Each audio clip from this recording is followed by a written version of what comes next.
നമ്മൾ ചെയ്യാൻ പോകുന്നത് ഒരു ബോട്ടിൽ ആർട്ടാണ്. ഒരു ന്യൂ ഇയർ സ്പെഷ്യലായിട്ടുള്ള ഒരു ബോട്ടിൽ ആർട്ടാണ്. അപ്പോൾ അതിന് വേണ്ടിയിട്ട് ഞാനൊരു ഗ്ലാസിൻ്റെ ബോട്ടിൽ എടുത്തിട്ടുണ്ട്. എന്നിട്ട് നമ്മൾ ബോട്ടിലൊക്കെ നന്നായിട്ടൊന്ന് ക്ലീൻ ചെയ്ത് റെഡിയാക്കി എടുക്കുക. പിന്നെ ഞാൻ ഇവിടെ എടുത്തിട്ടുള്ളത് റെഡ് കളർ ആക്രിലിക് പെയിൻ്റ് ആണ്. അപ്പോൾ നമ്മൾ ആ ഒരു പെയിൻറ്റ് നേരിട്ട് ബോട്ടിലേക്ക് അടിക്കല്ല കേട്ടോ. അപ്പോൾ അതിന് ചെറിയൊരു സൂത്രപ്പണി കൂടെ ചെയ്യുന്നുണ്ട്. അപ്പോൾ അതെന്താണെന്ന് വെച്ചാൽ നമ്മൾ വീട്ടിൽ കിച്ചണിലൊക്കെ യൂസ് ചെയ്യുന്ന ഒരു ബേക്കിംഗ് പൗഡർ ഇല്ലേ, നമ്മൾ കേക്കൊക്കെ ഉണ്ടാക്കുമ്പോഴും പിന്നൊക്കെ യൂസ് ചെയ്യുന്ന ആ ഒരു ബേക്കിംഗ് പൗഡർ ഈ ഒരു പെയിൻറ്റിലേക്കൊന്ന് കുറച്ച് നമ്മൾ ആഡ് ചെയ്യാണ്. എന്നിട്ട് നമ്മളിത് നന്നായിട്ടൊന്ന് മിക്സ് ചെയ്തെടുക്കുകയാണ്. അപ്പോൾ ഞാൻ മിക്സ് ചെയ്യാൻ എടുത്തിട്ടുണ്ടായിരുന്ന ആ ഒരു ട്രേ ഭയങ്കര കുഞ്ഞതാണ്. അപ്പോൾ അതുകൊണ്ട് തന്നെ ഞാൻ വേറൊരു ട്രേയിലേക്കൊന്ന് മാറ്റുന്നുണ്ട്. എന്നിട്ട് നമ്മൾ നന്നായിട്ട് ഈ ഒരു ബേക്കിംഗ് പൗഡറും പെയിൻറ്റും കൂടെ ഒന്ന് മിക്സ് ചെയ്തെടുക്കുകയാണ്. അപ്പോൾ ഞാനിത് മിക്സ് ചെയ്ത സമയത്ത് എനിക്ക് ആ ഒരു ബേക്കിംഗ് പൗഡർ കൂടുതലാണെന്ന് തോന്നുന്നുണ്ട്. കാരണം ആ ഒരു പെയിൻറ്റിൻ്റെ ആ ഒരു ടെക്സ്ചറിലേക്ക് വരുന്നില്ല. അപ്പോൾ അതുകൊണ്ട് തന്നെ നമ്മൾ കുറച്ചും കൂടെ ഒന്ന് ആ ഒരു റെഡ് കളർ പെയിൻറ്റ് വെച്ചിട്ട് നന്നായിട്ടൊന്ന് മിക്സ് ചെയ്തിട്ട് ഒന്ന് റെഡിയാക്കി എടുക്കുകയാണ്. നമുക്ക് ബോട്ടിലേക്കൊക്കെ അടിക്കാൻ പറ്റുന്ന ആ ഒരു ടെക്സ്ചർ ആകുന്നവരെ ഒന്ന് മിക്സ് ചെയ്തെടുക്കുക കേട്ടോ.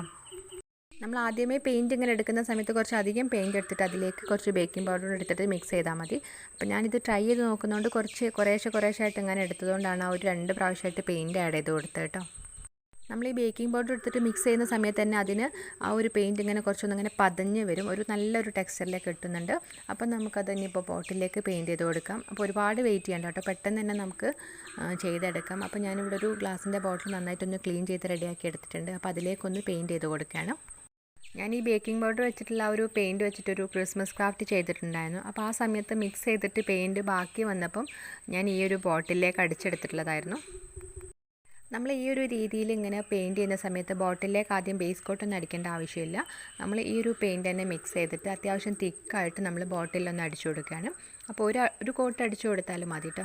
ഇനിയിപ്പോൾ തീരെ അത് കവർ ചെയ്തിട്ടില്ല എന്നുണ്ടെങ്കിൽ മാത്രം അത് ഡ്രൈ ആയതിന് ശേഷം സെക്കൻഡ് കോട്ടും കൂടി അടിച്ചു കൊടുക്കുക. അങ്ങനെ ഞാനിപ്പോൾ ഫുള്ളായിട്ടൊന്ന് ഇങ്ങനെ പെയിൻറ്റ് ചെയ്ത് നന്നായിട്ടൊന്ന് ഡ്രൈ ആക്കി എടുത്തിട്ടുണ്ട്. അപ്പോൾ ഡ്രൈ ആക്കുന്ന സമയത്ത് നമുക്ക് കണ്ടാൽ മനസ്സിലാവും നല്ലൊരു ടെക്സ്ചറാണ് വരിക ഒരു ബോട്ടിൽ കാണാനായിട്ട്. നല്ലൊരു റഫായിട്ടാണ് നമുക്കത് കൈകൊണ്ട് ഇങ്ങനെ തൊടുന്ന സമയത്ത് തന്നെ മനസ്സിലാവും. നല്ലൊരു റഫായിട്ടുള്ള ഒരു ഫീലിംഗ് ആയിട്ട് നല്ലൊരു ഭംഗിയുണ്ട്. ഇനിയിപ്പോൾ നമുക്കതിലേക്ക് ബാക്കി ഡെക്കറേഷൻസ് ഒക്കെ ചെയ്തെടുക്കാം. പിന്നെ ഞാൻ ഇവിടെ എടുത്തിട്ടുള്ളത് കുറച്ച് പഴയ ആർട്ടിഫിഷ്യൽ ലീവ്സാണ് കേട്ടോ. അപ്പോൾ ആ ഒരു ലീവ്സിൻ്റെ ആ ഒരു ഷേപ്പിലല്ല, ഞാൻ ചെറുതായിട്ടൊന്ന് അങ്ങനെ കട്ട് ചെയ്തിട്ട് അതിൻ്റെ ആ ഒരു ഷേപ്സൊക്കെ ഇങ്ങനെ മാറ്റിയെടുക്കുകയാണ്. അപ്പോൾ അങ്ങനെ ഞാൻ കുറച്ചധികം ലീവ്സൊക്കെ ഇങ്ങനെ കട്ട് ചെയ്തിട്ടുണ്ട്. അപ്പോൾ ആദ്യം ഞാനൊരു ലീവ്സ് കട്ട് ചെയ്ത് നോക്കിട്ടോ. അപ്പോൾ നല്ലൊരു ഭംഗിയായിട്ട് തന്നെ കിട്ടിയിട്ടുണ്ട്. അപ്പോൾ അതുകൊണ്ട് ഞാനൊരു 3-4 അങ്ങനെ ഒരുമിച്ച് വെച്ചിട്ടൊന്ന് കട്ട് ചെയ്ത് റെഡിയാക്കി എടുത്തിട്ടുണ്ട്. എന്നിട്ട് നമ്മൾ ഇതൊന്നും ഇങ്ങനെ ഒന്ന് ഒട്ടിച്ചെടുത്തിട്ടൊരു ഫ്ലവർ പോലെ ഉണ്ടാക്കിയെടുക്കുകയാണ്. അപ്പോൾ അതിന് വേണ്ടിയിട്ട് ഞാൻ ആദ്യം ഒരു റൗണ്ട് പീസായിട്ടൊരു കുഞ്ഞ് പീസ് കട്ട് ചെയ്തെടുത്തിട്ടുണ്ട്. കുറച്ച് നമ്മൾ ഈ ബുക്കിൻ്റെ ബാക്ക് കവറൊക്കെ ഉണ്ടായില്ല, അപ്പോൾ അതിനൊരു റൗണ്ട് പീസ് കട്ട് ചെയ്തെടുത്തിട്ട് അപ്പോൾ അതിലേക്ക് ഈ ലീവ്സ് ഒട്ടിച്ചിട്ടൊന്ന് റെഡിയാക്കി എടുക്കുകയാണ്. അങ്ങനെ നമ്മൾ ആ ഒരു ഫ്ലവർ ഉണ്ടാക്കി എടുത്തിട്ടുണ്ട്. അപ്പോൾ അത് ഞാൻ ആ ഒരു ബോട്ടിലിൽ ഒന്ന് ഒട്ടിച്ചു കൊടുത്തിട്ടുണ്ട്. ഇനിയിപ്പോൾ അതിൻ്റെ ആ ഒരു നടുക്ക് ഭാഗത്തേക്കായിട്ട് ഞാൻ കുറച്ച് മഞ്ചാടിക്കുരു ആണ് ഒട്ടിച്ചു കൊടുക്കുന്നത്. അപ്പോൾ അത് നമ്മൾ മുന്തിരിയുടെ ഒരു തണ്ടിലേക്ക് മഞ്ചാടിക്കുരു ഇങ്ങനെ സ്റ്റിക്ക് ചെയ്ത് കൊടുത്തിട്ടുള്ളതാണ്. അപ്പോൾ ഇത് ക്രിസ്മസ് ക്രാഫ്റ്റിന് ഉണ്ടാക്കിയിട്ടുള്ള ഒരു ബാക്കി വന്നതുകൊണ്ട് ഞാൻ അതിലേക്ക് ജസ്റ്റ് ഒട്ടിച്ചു കൊടുത്തതാണ്. അപ്പോൾ അത് 1-2 ഇങ്ങനെ ഇളകി പോയിട്ടുണ്ടായിരുന്നു. അപ്പോൾ ആ സ്ഥലത്ത് ഞാൻ കുറച്ച് മഞ്ചാടിക്കുരു ഒട്ടിച്ച് അതുപോലെ റെഡ് കളർ ബീഡ്സൊക്കെ ഒട്ടിച്ച് റെഡിയാക്കി എടുത്തിട്ടുണ്ട്.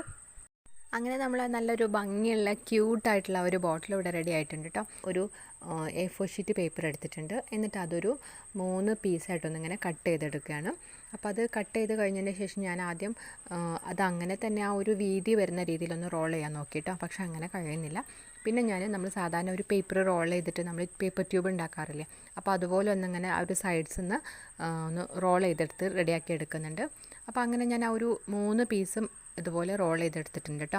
എന്നിട്ട് അതിൻ്റെ ആ ഒരു 2 ടിപ്പിൽ ഇങ്ങനെ ഷേപ്പില്ലാത്ത ഒരു ഭാഗങ്ങളൊക്കെ കട്ട് ചെയ്തിട്ടൊന്ന് റെഡിയാക്കി എടുത്തിട്ടുണ്ട്. എന്നിട്ട് ഞാൻ അതിന് ആ ഒരു 2 റോള് ഞാൻ അങ്ങനെ തന്നെ വെച്ചു. എന്നിട്ട് ആ ഒരു 3-ാമത്തെ ഒരു പേപ്പർ റോൾ എടുത്തിട്ട് കട്ട് ചെയ്തിട്ട് ഞാനൊരു 5 പീസായിട്ട് ഇങ്ങനെ കട്ട് ചെയ്തെടുക്കുന്നുണ്ട്.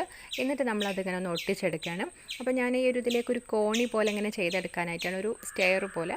അപ്പോൾ അതിന് വേണ്ടിയിട്ട് ഞാൻ ആ ഒരു നമ്മളെ 2 പേപ്പർ ട്യൂബില്ലേ, അപ്പോൾ അതിൻ്റെ മേലെയായിട്ട് ഇങ്ങനെ കുറച്ച് ഫെവിബോണ്ട് ആക്കി കൊടുത്തിട്ട് ആ ഒരു ചെറിയ പീസസ് ഇല്ലേ 5 എണ്ണമായിട്ട് കട്ട് ചെയ്തിട്ടില്ല, അപ്പോൾ അങ്ങനെ 5 സ്റ്റെപ്പ് പോലെ ഒന്നിങ്ങനെ ഒട്ടിച്ചെടുക്കുകയാണ്. ഫെവിബോണ്ട് ആയതുകൊണ്ട് തന്നെ കുറച്ചൊരു ടൈം എടുക്കും കേട്ടോ. അപ്പോൾ അതുകൊണ്ട് തന്നെ അത് നന്നായിട്ടൊന്ന് ഡ്രൈ ആവട്ടെ. അപ്പോൾ ആ സമയത്തേക്ക് നമുക്ക് മാറ്റി വെക്കാം. അപ്പോൾ നമുക്ക് ഇതിലേക്ക് വേണ്ട ഒരു ബാക്കി ഡെക്കറേഷൻസ് ഒക്കെ ചെയ്തെടുക്കാം. അപ്പോൾ അതിന് വേണ്ടിയിട്ട് ഞാനിവിടെ കുറച്ച് ബഡ്സാണ് കേട്ടോ എടുത്തിട്ടുള്ളത്. ഇയർ ബഡ്സ് ഉണ്ടല്ലോ കോട്ടൻ്റെ, അപ്പോൾ അതെടുത്തിട്ട് നമ്മൾ അതിലേക്കൊരു അതൊന്നിങ്ങനെ പെയിൻറ്റ് ചെയ്തെടുക്കുകയാണ്. പെയിൻ്റൊക്കെ ഡ്രൈ ആയതിന് ശേഷം ഞാൻ ആ ഒരു ബഡ്സിൻ്റെ ഭാഗം മാത്രം ഒന്നിങ്ങനെ കട്ട് ചെയ്തെടുക്കുന്നുണ്ട്.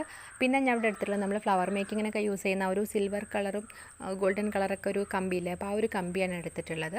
അപ്പോൾ നമ്മൾ കുറച്ച് വലിയൊരു പീസ് എടുത്തിട്ട് പകുതിയാക്കി മടക്കിയിട്ട് നന്നായിട്ടൊന്നിങ്ങനെ റോൾ ചെയ്ത് കൊടുക്കുകയാണ്. ഇനി നമ്മൾ എന്താ ചെയ്യുന്നതെന്ന് വെച്ചാൽ നമ്മൾ ഉണ്ടാക്കി വെച്ചിട്ടുള്ള ആ ഒരു വള്ളി നമ്മളിങ്ങനെ ആ ഒരു സ്റ്റെയറിൻ്റെ അതിൻ്റെ മേലേക്കൊന്നിങ്ങനെ ചുറ്റി കൊടുക്കുകയാണ്.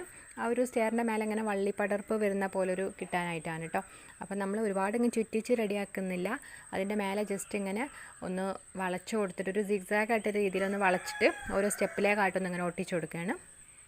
ഇനിയിപ്പോൾ നമ്മൾ ഈ ഒരു വള്ളി പടർപ്പിലേക്ക് ഇങ്ങനെ കുറച്ച് ഫ്ലവേഴ്സൊക്കെ ഉള്ള പോലെ തോന്നിക്കാനായിട്ട് നമ്മൾ ആ ഒരു ബഡ്സില്ലേ നമ്മൾ കട്ട് ചെയ്ത് വെച്ചിട്ടുണ്ടായിരുന്നു, അപ്പോൾ അതൊന്ന് ഒട്ടിച്ച് കൊടുക്കുകയാണ്. അപ്പോൾ 2-3 വെച്ചിട്ട് നമുക്ക് എവിടെയൊക്കെയാണോ വേണ്ടത് അതിനനുസരിച്ചൊന്ന് ഒട്ടിച്ച് റെഡിയാക്കി എടുക്കുക.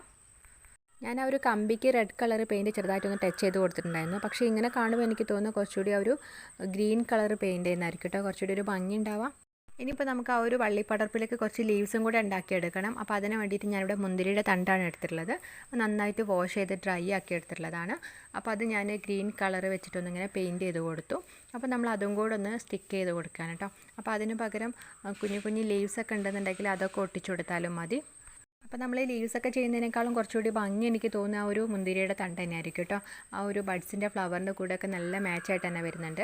അപ്പോൾ ഇപ്പോൾ നന്നായിട്ട് ഡ്രൈ ആയിട്ടുണ്ട്. നമ്മൾ ആ ഒരു സ്റ്റെയർ നല്ലൊരു ക്യൂട്ടായിട്ട് തന്നെ വന്നിട്ടുണ്ട്. ഒരു റെഡും ഗ്രീനും വൈറ്റൊക്കെ ആയിട്ട് നല്ലൊരു ഭംഗിയായിട്ടുണ്ട്. അപ്പോൾ നിങ്ങൾക്ക് വേണമെന്നുണ്ടെങ്കിൽ ആ ഒരു വൈറ്റ് കളർ വേണമെങ്കിൽ ഒരു ബ്രൗണൊക്കെ പെയിൻറ്റ് ചെയ്ത് കൊടുക്കാം കേട്ടോ. നമ്മൾ ആ ഒരു സ്റ്റെയറിനൊക്കെ ഉള്ള പോലെ ഒരു വുഡൻ്റെ ഒരു എഫക്റ്റ് കിട്ടാനായിട്ട് വേണമെങ്കിൽ പെയിൻറ്റ് ചെയ്ത് കൊടുക്കാം. ഇനിയിപ്പോൾ നമ്മൾ ആ ഒരു സ്റ്റെയർ നമുക്ക് ബോട്ടിലേക്ക് നമുക്ക് എങ്ങനെ വേണമെങ്കിലും സ്റ്റിക്ക് ചെയ്ത് കൊടുക്കാം. നമുക്ക് സൈഡിൽ വേണമെങ്കിൽ ജസ്റ്റ് ഒന്ന് ഒട്ടിച്ചു കൊടുക്കാം. ഇനിയിപ്പോൾ അല്ലാതെ നമുക്ക് ഒട്ടിക്കാത്ത നമുക്ക് അതിലേക്ക് ആ ഒരു കയറി വരുന്ന രീതിയിൽ കിട്ടാനായിട്ട് ഒന്ന് ചെരിച്ചിട്ട് വേണമെങ്കിൽ വെച്ച് കൊടുക്കാം കേട്ടോ. അപ്പോൾ ഞാനിവിടെ ഇതിൻ്റെ ആ ഒരു ബോട്ടിലിൻ്റെ സൈഡിലായിട്ട് ജസ്റ്റ് ഒന്നിങ്ങനെ ഫെവിബോണ്ട് വെച്ചിട്ടൊന്നിങ്ങനെ ഒട്ടിച്ചു കൊടുക്കുന്നുണ്ട്. അപ്പോൾ അങ്ങനെ നമ്മളുടെ ആ ഒരു ന്യൂ ഇയർ സ്പെഷ്യലായിട്ടുള്ള ഒരു കുഞ്ഞ് ബോട്ടിലായിട്ട് ഇവിടെ റെഡി ആയിട്ടുണ്ട്. അപ്പോൾ ഇങ്ങനെ നമ്മൾ ആ ഒരു ബോട്ടിൽ ഒരു പ്രത്യേക ടെക്സ്ചർ കൊടുത്തുകൊണ്ട് തന്നെ നമ്മളെ ബോട്ടിൽ നല്ലൊരു ഭംഗിയാണ്, ആ ഒരു ബേക്കിംഗ് പൗഡർ വെച്ച് ചെയ്തുകൊണ്ട് തന്നെ. അപ്പോൾ ഞാനിതാ ഈ ഒരു പെയിൻറ്റ് വെച്ചിട്ട് ഞാനൊരു ഗ്രീൻ കളറും പിന്നെ അതുപോലെ ഒരു റെഡ് കളറും ക്രിസ്മസിൻ്റെ ആ ഒരു തീമിൽ ചെയ്തിട്ടുള്ളതായിരുന്നു. ഈ ജാമിൻ്റെ അച്ചാറിൻ്റെ ഒക്കെ ഒരു ബോട്ടിൽ നല്ലൊരു ടെക്സ്ചറാണ് കേട്ടോ. നമുക്ക് ലൈറ്റൊക്കെ ഇടുന്ന സമയത്ത് നല്ലൊരു ഭംഗിയായിരിക്കും ആ ഒരു ബോട്ടിൽസ് കാണാനായിട്ട്. അപ്പം ഇന്നത്തെ ആ ഒരു ന്യൂ ഇയർ സ്പെഷ്യൽ ബോട്ടിലായിട്ട് നിങ്ങൾക്ക് എല്ലാവർക്കും ഇഷ്ടമായിട്ടുണ്ടോ എന്ന് വിചാരിക്കുന്നു. അപ്പോൾ അഭിപ്രായങ്ങളൊക്കെ ഒന്ന് എല്ലാവരും ഒന്ന് കമൻറ്റ് ചെയ്യണേ. അപ്പോൾ അതുപോലെ ഇവിടെ വന്നിട്ടുള്ളവരെല്ലാവർക്കും നല്ലൊരു പുതുവർഷം ആശംസിക്കുകയാണ്. സന്തോഷവും സമാധാനമൊക്കെ ഉള്ള നല്ലൊരു വർഷം ആശംസിക്കുകയാണ് കേട്ടോ. അപ്പോൾ ഇവിടെ വന്നിട്ടുള്ളവർ ആരെങ്കിലും നമ്മളെ ചാനൽ സബ്സ്ക്രൈബ് ചെയ്യാത്തവരുണ്ടെങ്കിൽ പ്ലീസ് ഒന്ന് സബ്സ്ക്രൈബ് ചെയ്തിട്ട് സപ്പോർട്ട് ചെയ്യുകയും ചെയ്യണേ. അപ്പോൾ അടുത്ത ദിവസം നമുക്ക് നല്ലൊരു വീഡിയോ ആയിട്ട് വരാം. അതുവരെ എല്ലാവരും ഹാപ്പി ആയിരിക്കുക, സേഫ് ആയിരിക്കുക. Wish you A happy new year.